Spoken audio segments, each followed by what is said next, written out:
dari nol. Bahas apa lagi nih, gila. Kita mau ngobrolin tentang bisnis dan dagang. Wih, Ini tumben nih. dua hal yang mirip-mirip tapi agak beda. Beda. Ya, bedanya apa teh? Coba singkat bedanya apa? Sistem. Bacot. Emang dagang nggak pakai sistem? Pakai juga ya, Pakai. pakai. Stok, accounting, semua Iya. administrasi, CRM pakai lah. Nah, terus. Dagang sama bisnis kayak beda di edit value ya. Oke. Edit value branding gitu. Kayak kita misalnya selalu bilang, kalau kita lagi ngomongin term saham aja kita suka ngomong trader, Ya, jual beli saham, betul. ya kan? Dagang tuh, Hmm, beli saham murah, pas naik jual. betul. Sama gitu ya, sama semua hal, beli barang murah, jual dapat margin. Ya. Terus ngapain ada bisnis sekuritas? Nah, bedanya Ngapain di ada situ. exchanger? Iya, Ngapain iya, ada iya. bisnis yang mensupport jual beli saham Saham. itu? Iya, Ada betul. underwriter, ada sistem, ada bisnis, ada edit value. Iya. Oh, kalau lu beli saham pakai sekuritas, sekuritas bisa pinjemin uang beli saham. Ada revenue stream, ada edit value-nya kemana-mana gitu. Termasuk mungkin brandingnya, ada nama company-nya. Ada gitu, nama gitu ya. sekuritasnya, ada nama company-nya. Oke. Mungkin gitu kali ya. Sama kayak misalnya kalau kita masukin baju dari luar, kita jual jersey polos, Iya, ya kita dagang. betul. Tapi misalnya jual jersey polos terus anak ini kuliah di kuliah bisnis, Hmm, terus dibilang ada bisnis project ya. oke. Nah dia sama-sama ambil jersey-nya, Ya, cuman kalau kuliah bisnis dibuat, oh ada nama brand jersey-nya. nama company-nya. Iya, misalnya jersey Imoet 99. Nah, itu nama bisnisnya tuh. Enggak, itu Imoet. biasa nama toko dagang. Jadi ada nama brandnya, Oke. ada packagingnya, ada storytellingnya. Oke. Itu yang membuat dagang dan bisnis jadi beda. Ya, jadi basically ya edit value itu sendiri Edit ya. value. Oke, tapi kalau ngomongin bisnis sekarang kan kayak kita punya Akro Byte Group. Ya, Ada Byte Project, Studio Akro, Ya. itu kan semua bisnis. Ada Betul. brandingnya, ada values-nya tadi lu Betul. bilang. Lu pernah dagang nggak? Pertanyaannya gitu. Ini Ya. kan bisnis, lu punya Ya. bisnis. Tapi lu dagang pernah nggak? Theodorik itu lahir dari berdagang ya, maksud Wah, gue ya. pedagang kan dulu. Iya, kalau nggak dagang nggak bisa kuliah, bro. Zaman dulu semuanya. Dagang apa aja? Boleh cerita sedikit nggak? Waduh, macem-macem. Gue tuh dagang. Jadi gini ya, mungkin sekalian namanya kita podcast edukasi gitu ya. Ya. Dagang itu tuh harus listing resources. Oke. Pertama, di sekitar gue suppliernya apa aja sih? Gitu loh. Atau di sekitar gue demandnya apa aja sih? Baru gue cari suppliernya. Oke. Nah jadi kebalik-balik. Kalau gue dulu suka ngelis resources gue. Gue dagang apa aja yang deket rumah gue. Dulu gue udah bilang berkali-kali gue anak Mangga Besar. Ya. Mangga Besar itu deket sama Lokasari Roxy. Hmm. Itu tuh pusat, lu tau lah pusat-pusatnya HP second, casing, Kaos temper juga. glass. Iya, kalau zaman dulu bahkan nomor cantik aja belinya di situ. Betul. Ya, Betul. zaman-zaman dulu kita apa isi MP3 yang copy paste bayar 10.000. Ah itu kan pusatnya di situ. Ya. Yang kedua, gue tuh di Mangga Besar, dekat kemana? ITC Mangga 2. Mangga 2 tuh jual apa sih? Baju-baju KW ada, baju-baju dimasukin dari Thailand, dari China, dari Bangkok gitu ya. Oh, dari Ada luar ya? Oke. dari luar. Sehingga banyak nih vendor-vendornya. Oke. Gitu. Sehingga dulu waktu gue kuliah di Prasmul, ketemu anak-anak Prasmul, gue banyak lihat mereka cari apa sih? Oh mereka cari cardigan K-pop lagi masuk. Ya gue ke Mangga 2 cari beli jual ke mereka. Mereka lagi cari apa? Temper glass. Dulu pertama kali masuk mereka misalnya iBox punya. Mahal. Oh gue cari di Lokasari. I see. Dapat murah, jual ke mereka dapat margin lumayan. Oke. Gitu. Muter-muter di situ aja. Itu nama tokonya apa? Toko Teo 99. Nggak ada. Karena gue berdagang ya orang cuma tahu Theodorik adalah seorang toko. Bukan tokoh ya. Dan fokusnya ke produknya. Toko, ya. fokusnya ke produk. Pokoknya apapun yang ada di sekitar gue dan anak Prasmul sekitar gue butuh, gue jualin power bank. Sampai dulu juga kue lapis. Iya. Jadi macam-macam, Bil. I see. Berarti gua salah sebut ya. Dulu gua kan ada jual beli mobil. Nah. Terusnya gua dagang ya, bukan bisnis sih. Iya dong, lu pedagang mobil. Iya, dagang mobil bener-bener. Pedagang Mobil. mobil. Betul. Karena fokusnya di mobilnya. Di mobilnya. Tapi bisa juga namanya bisnis showroom. Bisa juga sih. Jadi tempat konsinyasi orang yang punya mobil. Iya. Beda lagi bentuknya. Ada servisnya, ada Ada apa. servisnya. Ya. Dulu gua dagang sih. Gua dagang. Nah, lu berarti dulu pedagang mobil. Betul. Tapi kalau ngomongin dagang ya, Teh, kita tuh ngelihat sekarang banyak banget teman-teman kita ambil barang dari tadi lu bilang Cina, Ya, Bangkok. dari Bangkok, dari Korea macam gitu Korea. buat jual di Indo gitu. Betul.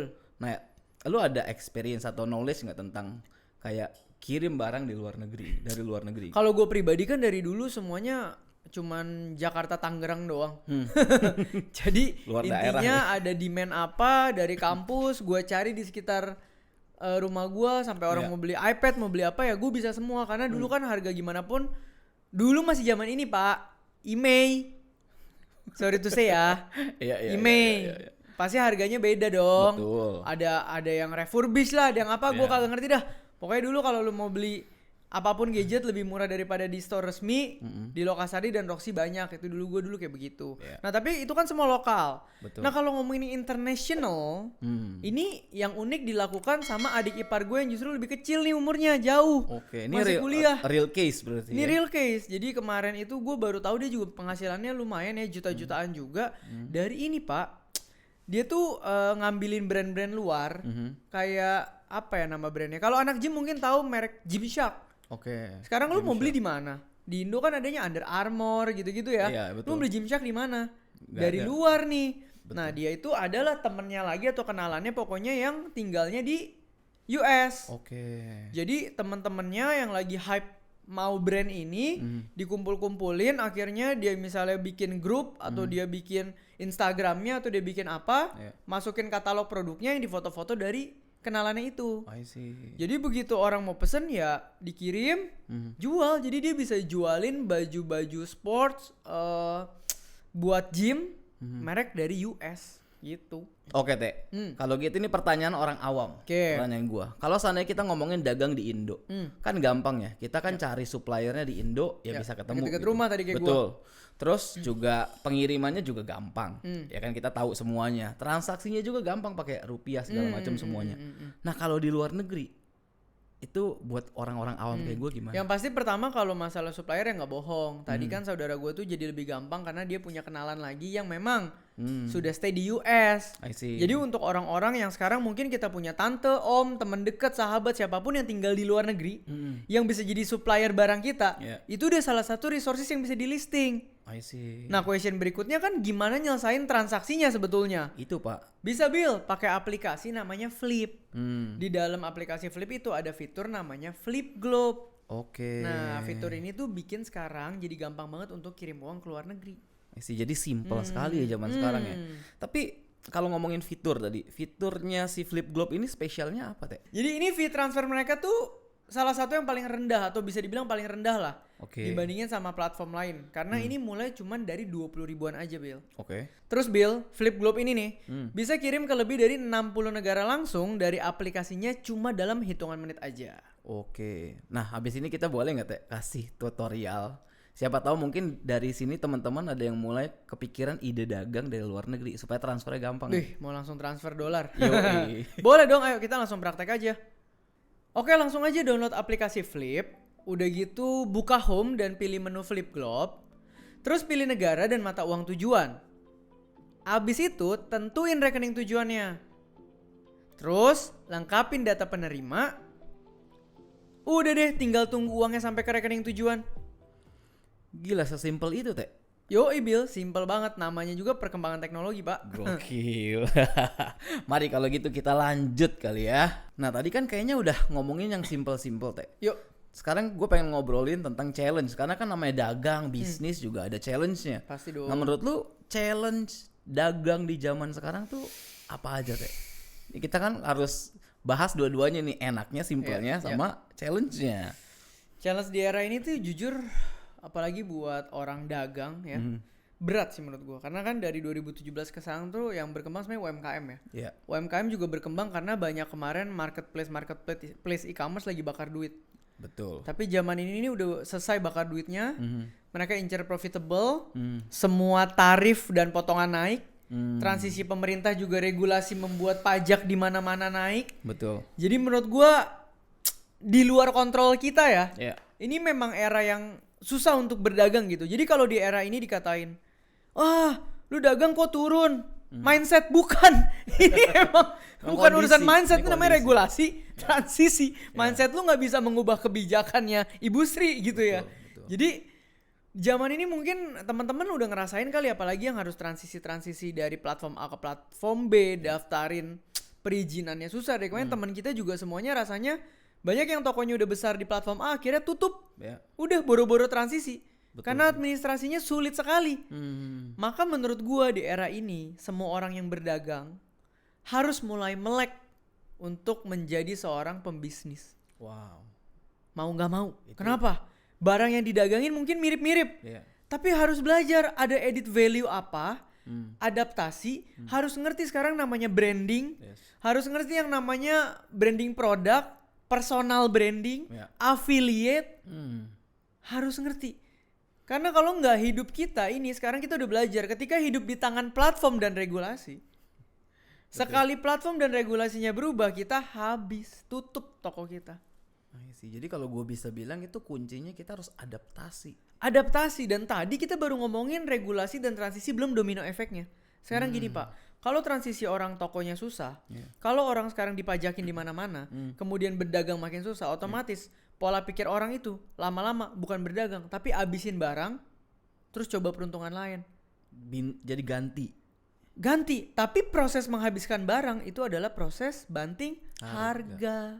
Wah, rusak. Kalau 20% dari pedagang ini mau pindah dan udah bodo amat mau habisin barang daripada barang numpuk di gudang, dia banting harga 3 bulan aja. Berarti orang yang berdagang organik mati semua dalam 3 bulan. Mati. Karena mereka kan nggak mikir untung, mereka yang penting habisin barang. Mati, betul. Ini boleh sekadar cerita sedikit ya. Karena kan lu tau lah, gue ada invest ke satu temen gue yang UMKM dagang di platform online. Betul. Overall bagus sekali. Tapi sampai tahun ini regulasi berubah. Kita survei dong, tanya ke orang-orang yang dagang di marketplace. Bener, semua udah pada nyerah, give up. Akhirnya gue mendingan cari kerja. Itu. Which is produk sekarang di gudang ada banyak. Gue jual harga turun. Iya. Boro-boro jual modal bisa jual rugi loh. Yang penting ini barang jadi likuiditas, jadi cash. Betul. Soalnya yang dagang organik sekarang udah hopeless. Itu. Regulasi berubah. Admin naik. Nah, makanya sekarang orang yang lagi mau dagang dalam kondisi benar, kehantem regulasi kiri kanan, kehantem domino effect. Susah Pak. Yes. Mau nggak mau harus adaptif, cari ya lu ngonten ke lu masih mau kerja profesional ya bagus. Kalau memang masih mau berdagang harus consider mulai membangun yang namanya brand produk atau brand company lu, ternyata jadi entrepreneurship. Oke. Kalau enggak susah. Betul. Karena kalau lu sudah punya brand yang bagus, platformnya dimanapun orang nyari. Tapi kalau lu cuman bagus menggunakan algoritma satu platformnya tutup, lu langsung becomes nothing. Ya apalagi banyak UMKM juga tokonya nggak di branding. Iya, dan sorry tuh saya dulu yang dibangun dalam 7 tahun orang bakar duit, invest berani gila-gilaan adalah algoritma toko di platform. Agree. Kalau transaksi naik level. Sekarang begitu transisi platform, ini mau di level paling tinggi aja, udah nggak ada artinya. Nggak ada guna, betul. Nggak ada guna, berarti apa? Yang lu invest buat transaksi dan algoritma selama 7 tahun terakhir sia-sia. Karena teman gue posisinya juga tinggi tokonya Pak. Itu beda. Bayangin. Yang 7 tahun ini mungkin investnya branding. Tetap bisa tutup juga namanya bisnis. Tapi setidaknya kalau 7 tahun ini bangun brandingnya bagus, mereka cari lo dari channel apa aja ya. Beda gitu loh. Oke, practical tips buat sekalian mungkin penutup gitu ya. Ada nggak sih langkah konkret dari pedagang-pedagang ini nih yang mungkin kena impact gitu ya? Bisa mulai bangun branding, dimulai dari mana dulu?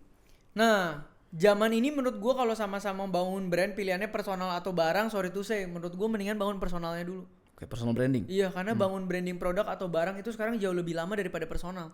Personal tuh storytelling langsung nyampe, direct. Jadi kalau sekarang teman-teman mau bangun brand, apalagi ini kok udah masih ada barang nih, gue mau repackage, mau rebranding. Bangun storytelling personal lu dulu dah.